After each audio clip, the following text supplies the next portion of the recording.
ارتفاع ضغط الدم مرض مزمن وشائع محليا، فالمصابين به قرابة 51% من فئة كبار السن البالغين لل50 فما فوق، بحسب تقرير لوزارة الصحة السعودية.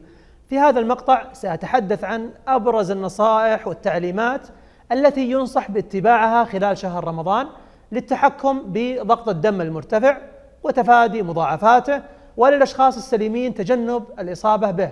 أولاً، لابد من مراقبة وزن الجسم وتجنب الزيادة الكبيرة، ويجب انتهاز فرصة الصيام للعمل على إنقاص الوزن لمن يعاني من سمنة، فكل كيلو جرام ينقص من وزن الجسم يؤدي لخفض الضغط الانقباضي والانبساطي.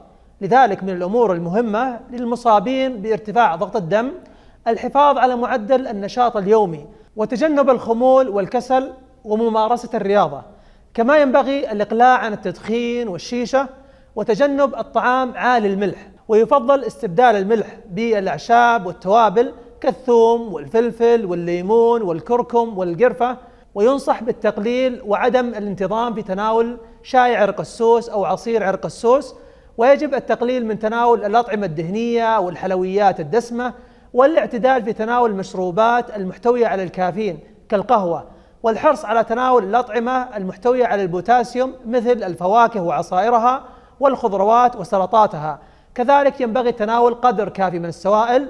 ويتم خلال شهر رمضان تعديل أوقات تناول أدوية ارتفاع ضغط الدم إلى الليل بسبب الصيام في النهار، فينصح للجرعة الواحدة يوميا أن تكون بعد أداء صلاة التراويح لمنح الجسم الوقت الكافي لتعويض السوائل المفقودة نهارا.